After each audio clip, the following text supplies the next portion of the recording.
여러분, 안녕하세요. 디지털 마케팅 공학과 윤필현 교수입니다. 오늘은 5주차 강의 마이크로 카피 작성법에 대해 알아보겠습니다. 화면에 보이는 것처럼 우리는 앱이나 웹사이트를 사용할 때 수많은 텍스트를 마주하게 됩니다. 바로 이 작은 텍스트들이 사용자의 경험을 좌우하는 결정적인 역할을 하는데요. 이번 강의의 주제는 작은 단어로 큰 임팩트 주기입니다. 효과적인 마이크로 카피는 어떻게 사용자의 경험을 극적으로 향상시킬 수 있는지, 그리고 짧지만 강력한 단어 선택이 어떻게 사용자의 행동을 이끌어내는지를 배우게 될 겁니다. UX 라이팅의 세계로 함께 들어가 보시죠. 음성 요청 산 동안 우리가 무엇을 배우게 될지 목차를 통해 살펴보겠습니다. 먼저 마이크로 카피가 무엇인지 그 정의와 중요성에 대해 알아볼 것입니다. 이어서 사용자의 클릭을 유도하는 효과적인 버튼 텍스트를 어떻게 최적화할 수 있는지 구체적인 방법을 배우겠습니다. 그리고 사용자가 정보를 쉽게 입력할 수 있도록 돕는 사용자 친화적인 폼과 라벨 작성법에 대해서도 다룰 예정입니다. 사용자가 오류를 만났을 때 좌절하지 않도록 돕는 건설적인 오류 메시지 작성법도 중요한 주제 중 하나입니다. 마지막으로 사용자의 행동에 확신을 주는 알림과 피드백 메시지를 최적화하는 방법을 배우고 실습을 통해 마무리하겠습니다. 그렇다면 마이크로 카피란 정확히 무엇일까요? 정의를 살펴보면 사용자가 취하는 행동에 직접 관련된 짧은 단어나 문구를 의미합니다. 예를 들어 버튼, 폼필드, 오류 메시지, 알림 등 우리가 인터페이스에서 흔히 볼 수 있는 작은 텍스트 요소들이 모두 마이크로 카피에 해당합니다. 이것들은 사용자의 여정을 친절하게 안내하는 역할을 하죠. 마이크로 카피의 주요 특징은 세 가지로 요약할 수 있습니다. 첫째, 간결하고 명확하게 표현해야 합니다. 둘째, 사용자의 관점에서 다음 행동을 제안해야 합니다. 셋째, 제품 전체에 걸쳐 일관성을 유지해야 합니다.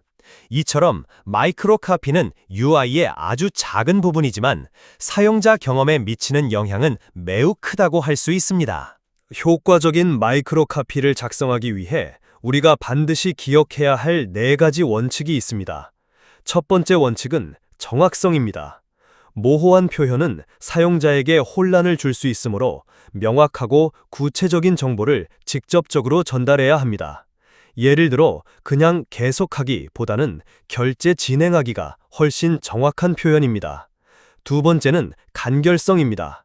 불필요한 단어를 모두 제거하고 핵심 메시지에만 집중하여 짧은 문장을 만들어야 합니다. 지금 바로 무료 체험판을 시작해보세요 보다는 무료 체험 시작이 더 간결하고 강력합니다. 세 번째 원칙은 일관성입니다. 브랜드의 톤 앤 매너를 유지하고 동일한 기능에는 항상 동일한 용어를 사용해야 합니다. 예를 들어 로그인, 로그온, 사인인 같은 단어를 혼용해서는 안 됩니다. 마지막 4번째 원칙은 유용성입니다. 마이크로 카피는 사용자에게 실질적인 도움을 주어야 합니다. 오류 발생이라고만 하지 말고 비밀번호를 재설정하려면 이메일을 확인하세요처럼 다음에 무엇을 해야 할지 명확하게 안내해야 합니다. 이제 본격적으로 첫 번째 주제인 효과적인 CTA 버튼 작성법에 대해 알아보겠습니다. CTA, 즉 Call to Action 버튼은 사용자가 서비스 내에서 주요 행동을 취하도록 유도하는 핵심적인 요소입니다. 예를 들어 회원 가입, 구매하기, 다운로드 같은 버튼들이 모두 CTA 버튼이죠. 이 버튼에 어떤 텍스트를 사용하느냐에 따라 서비스의 전환율이 크게 달라질 수 있습니다. 명확하고 행동 지향적인 버튼 텍스트는 사용자의 망설임을 줄여주고 다음 단계로 나아갈 확신을 줍니다. 결과적으로 이는 더 나은 사용자 경험으로 이어지게 됩니다. 그렇다면 CTA 버튼은 어떻게 최적화해야 할까요? 3가지 원칙을 기억하시면 됩니다. 첫째, 명확하고 행동 지향적인 언어를 사용해야 합니다. 시작, 참여, 학습과 같은 동작 동사를 활용하고 제출이나 계속처럼 모호한 표현은 피해야 합니다. 둘째, 개인화와 긴급감을 조성하는 것이 좋습니다. 내 무료 평타판 시작처럼 1인칭이나 2인칭을 사용하거나 기간 한정 제공과 같은 표현으로 긴급감을 줄 수 있습니다. 셋째, 사용자가 얻게 될 구체적인 혜택을 명시해야 합니다. 더보기처럼 추상적인 표현 대신 무료 평가판 신청과 같이 사용자의 니즈를 직접적으로 반영하는 것이 효과적입니다. 효과적인 CTA는 사용자의 행동을 이끌어내는 마이크로 카피의 핵심입니다. 사용자가 망설임 없이 클릭할 수 있도록 명확하고 매력적인 버튼 텍스트를 작성하는 것이 중요합니다. 자, 그럼 간단한 실습을 통해 버튼 텍스트를 개선해 보겠습니다. 화면 왼쪽에 개선 전 텍스트들이 있습니다. 제출, 더보기, 클릭 같은 버튼들입니다. 이런 일반적이고 모호한 버튼 텍스트는 사용자에게 충분한 정보와 동기를 제공하지 못합니다. 사용자는 이 버튼을 눌렀을 때 어떤 일이 일어날지 명확히 알 수 없죠. 이제 개선 후의 예시를 보겠습니다. 제출은 무료 상담 신청하기로, 더보기는 30일 무료 체험 시작으로, 클릭은 지금 할인받기로 바뀌었습니다. 이렇게 구체적이고 행동지향적인 버튼 텍스트는 사용자에게 명확한 가치와 다음 단계를 제시합니다. 사용자는 이 버튼을 클릭하면 어떤 혜택을 얻게 되는지 즉시 이해하고 행동으로 옮길 가능성이 훨씬 높아집니다. 다음 주제는 폼과 입력 필드 라벨링입니다. 회원가입이나 정보 입력 폼은 사용자가 서비스와 상호작용하는 중요한 접점입니다. 따라서 사용자 친화적인 폼을 만드는 것은 효율적인 정보 수집의 핵심이라고 할 수 있습니다. 이때 명확한 라벨과 도움이 되는 플레이스홀더 텍스트, 즉 마이크로 카피가 결정적인 역할을 합니다. 잘 디자인된 라벨과 플레이스홀더는 사용자가 무엇을 입력해야 할지 즉각적으로 이해하도록 도와주고, 결과적으로 입력 오류를 줄여 폼의 완료율을 크게 기여합니다. 음성 요청사입니다. 다음 내용은 사용자 친화적인 폼 라벨은 어떻게 작성해야 할까요? 가장 중요한 원칙은 레이블과 플레이스홀더의 역할을 명확히 분리하는 것입니다. 레이블은 필드의 목적을 설명하는 필수 요소이므로 항상 화면에 표시되어야 합니다. 반면 플레이스홀더는 입력 예시나 힌트를 제공하는 보조 정보로 활용해야 합니다. 사용자가 입력을 시작하면 플레이스홀더는 사라지기 때문에 중요한 정보를 담아서는 안 됩니다. 예를 들어 YYY-M-D 같은 입력 형식을 안내하거나 jnet@example.com처럼 예시를 보여주는 것이 좋습니다. 또한 모든 사용자가 폼을 쉽게 이용할 수 있도록 충분한 색상 대비를 확보하고 스크린 리더 호환성을 고려하는 등 접근성을 지키는 것도 매우 중요합니다. 이번에는 폼 필드 라벨링의 좋은 예시와 나쁜 예시를 비교해 보겠습니다. 먼저 나쁜 예시를 볼까요? 레이블이 이메일인데 플레이스홀더에 또 이메일이라고 적혀 있거나 아예 레이블 없이 있는 경우입니다. 이런 경우 사용자가 텍스트를 입력하는 순간 플레이스홀더가 사라져서 내가 무엇을 입력해야 했는지 잊어버릴 수 있습니다. 반면 좋은 예시를 보겠습니다. 레이블은 이메일 주소라고 명확하게 필드의 목적을 설명하고, 플레이스홀더에는 jnet@sample.com처럼 구체적인 입력 예시를 보여줍니다. 여기서 핵심 포인트는 레이블은 항상 표시되어 필드의 목적을 명확히 설명해야 하며, 플레이스홀더는 어디까지나 보조 정보로만 사용해야 한다는 점입니다. 이제 사용자가 가장 난처해하는 순간 중 하나인 오류 상황에 대해 이야기해 보겠습니다. 바로 오류 메시지와 도움말 텍스트입니다. 사용자가 정보를 잘못 입력하거나 시스템에 문제가 생겼을 때 효과적인 오류 메시지는 사용자의 좌절감을 줄이고 태스크를 끝까지 완료하도록 돕는 중요한 역할을 합니다. 따라서 건설적인 오류 메시지를 작성하는 것은 좋은 사용자 경험을 만드는데 매우 중요한 부분입니다. 문제 상황을 명확히 설명하고 해결 방법을 친절하게 제시하는 것이 핵심입니다. 건설적인 오류 메시지를 작성하기 위한 6가지 원칙을 알아보겠습니다. 첫째, 무엇이 문제인지 명확히 설명해야 합니다. 오류 발생이 아니라 전화번호는 10자리여야 합니다처럼 구체적인 원인을 제시해야 합니다. 둘째, 간결하지만 정확한 정보를 제공해야 합니다. 8단어 이하로 작성할 때 사용자의 이해도가 가장 높으며 기술적인 용어는 피해야 합니다. 셋째, 사용자를 비난해서는 안 됩니다.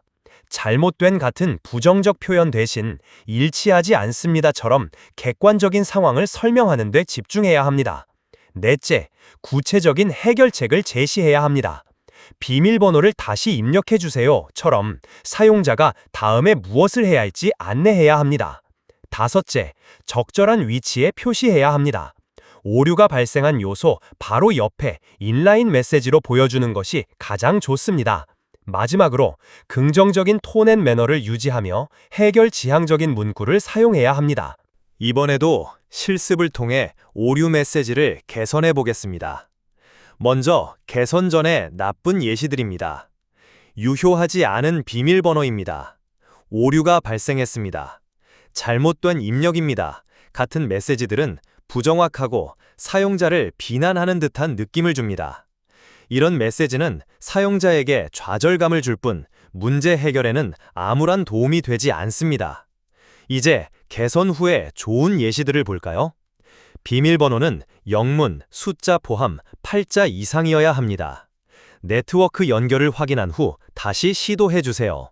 유효한 이메일 주소를 입력해 주세요와 같이 명확하고 구체적인 해결책을 제시합니다.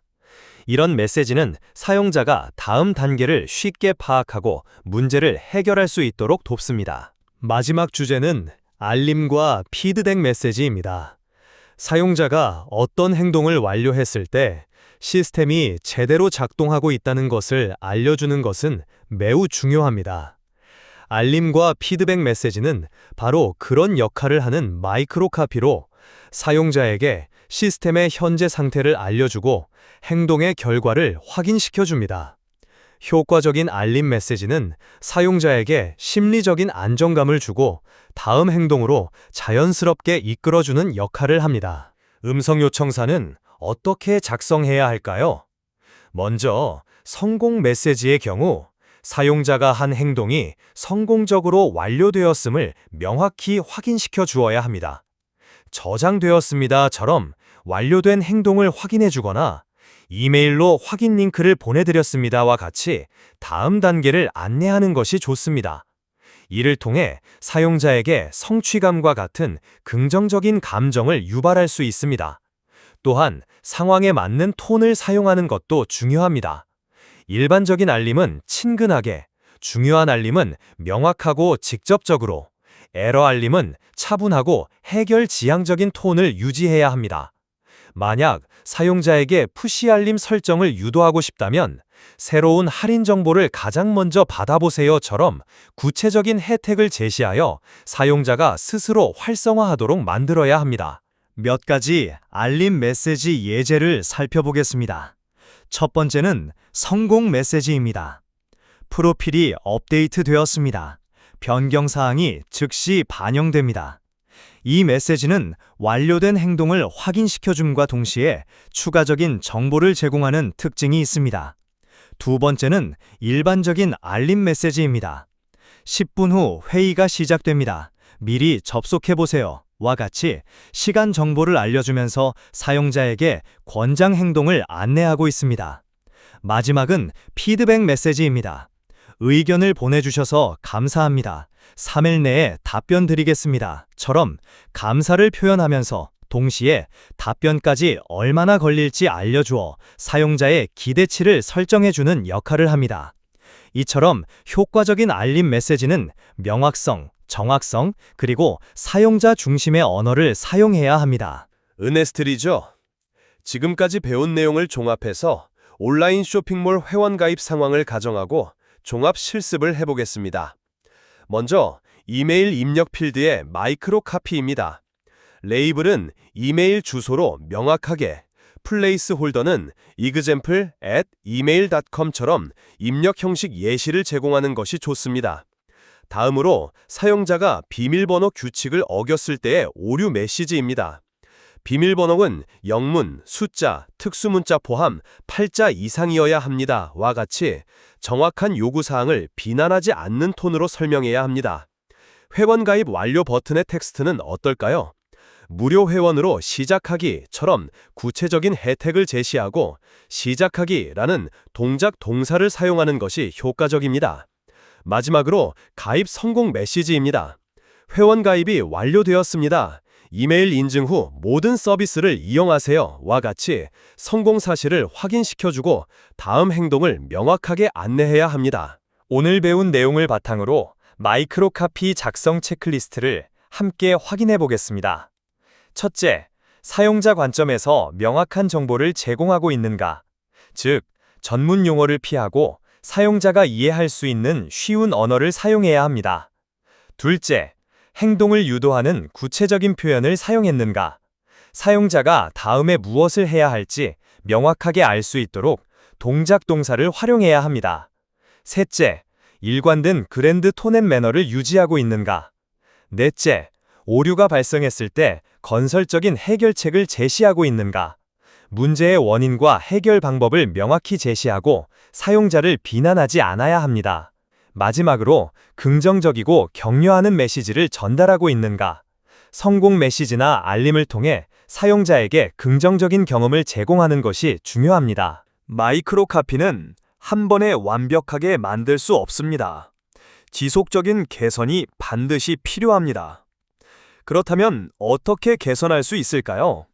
바로 데이터에 기반한 최적화입니다. 먼저 실제 사용자들의 피드백을 적극적으로 수집해야 합니다. 사용자 인터뷰나 설문조사 등을 통해 마이크로 카피의 효과성을 평가할 수 있습니다. 또한 A/B 테스트를 실시하여 어떤 문구가 더 나은 결과를 가져오는지 직접 확인하는 것도 좋은 방법입니다.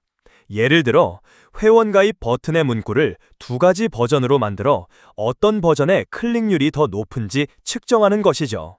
이렇게 클릭률, 완료율, 이탈률 같은 객관적인 지표를 활용하여 마이크로 카피를 지속적으로 개선해 나가야 합니다. 오늘 강의를 마무리하며 마이크로 카피의 힘을 다시 한번 강조하고 싶습니다.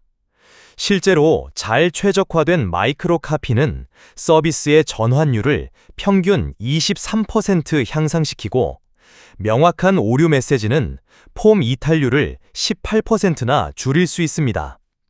궁극적으로 효과적인 마이크로 카피는 사용자 만족도를 크게 향상시킵니다. 이처럼 작은 단어가 정말로 큰 차이를 만듭니다. 여러분 모두 사용자 중심의 마이크로 카피를 통해 더 나은 사용자 경험을 제공하는 전문가가 되시길 바랍니다. 오늘 강의는 여기까지입니다. 감사합니다.